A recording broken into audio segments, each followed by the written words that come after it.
morning. Recently, my son Elias and I were watching a movie called The Lion King.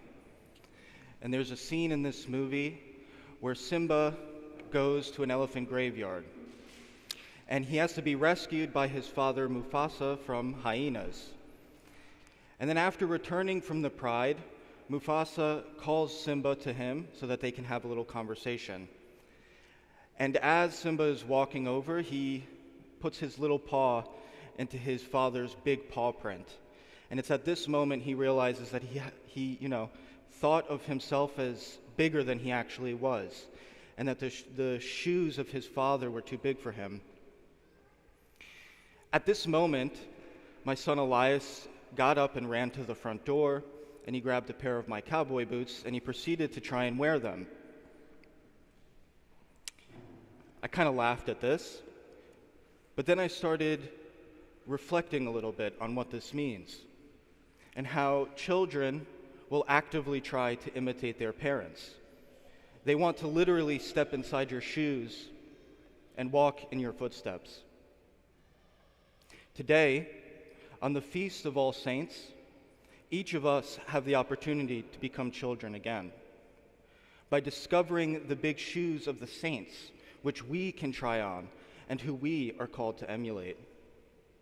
Sainthood is theosis, or communion with God. It is the universal calling and potential of each person. Holiness is characterized as a lifestyle of living in the Spirit of Christ. It is the constant effort to regain the image of God we lost in paradise. It means to be Christ-like. While our human effort is necessary, grace is a gift from God, and it is the Holy Spirit which sanctifies a person. And this is why directly after Pentecost we honor the saints. So, if sainthood is the potential for each of us, what is the process of actually becoming holy? St. Nicodemus of the Holy Mountain mentions 5 steps that a person goes through on their journey into communion with God. First, we must become servants of God, servants of His will and of His commandments. Second, we must find work within His vineyard. We have to find different ways to labor for Christ. This is done especially by practicing the virtues, no matter what we do, where we are, or what events arise. The third step is the natural progression of the first, in which we become friends of God. By spending time walking with Christ, we begin to relate to Him as we would a friend. The fourth step, we become brothers with Christ. And finally, the last step is that we become mothers of Christ. That is, we bear Christ inside us everywhere. He is no longer outside of us or separate, but He is intrinsically and intimately connected to us. Christ listens to His saints and blesses us because of their intercession, as we read in the book of Job. And so it was that the Lord said to Eliphaz, "My wrath is aroused against you and your 2 friends, for you have not spoken of me what is right, as my servant Job has. Now, therefore, take for yourselves 7 bulls and 7 rams. Go to my servant Job and offer a burnt sacrifice. And my servant Job shall pray for you, for I will accept him, lest I deal with you according to your folly." So they went and did as the Lord commanded them, for the Lord had accepted Job.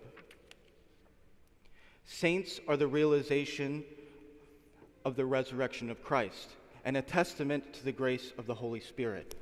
As we hear in today's gospel, everyone who acknowledges me before men, I also will acknowledge before my Father who is in heaven.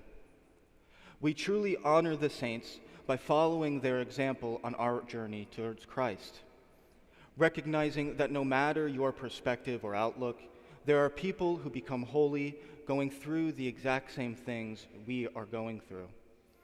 As St. Paul says in today's epistle, "Therefore, since we are surrounded by so great a cloud of witnesses, let us also lay aside every weight and sin which clings so closely, And let us run with perseverance the race that is set before us, looking to Jesus as the pioneer and perfecter of our faith.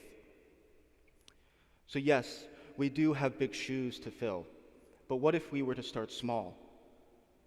If they could undergo torture, can we patiently be subjected to criticism? If they could fast for weeks, can we fast from evil thoughts?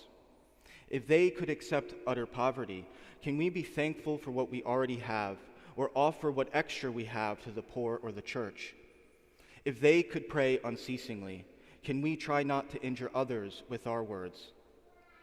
So let us all rediscover the child within us, and proudly, like my son did, be inspired by love to put on the monumental shoes of the saints, choosing to imitate their lives in a small way as we journey into the kingdom where they await to embrace us. In the name of the Father, the Son, and the Holy Spirit, Christ is in our midst.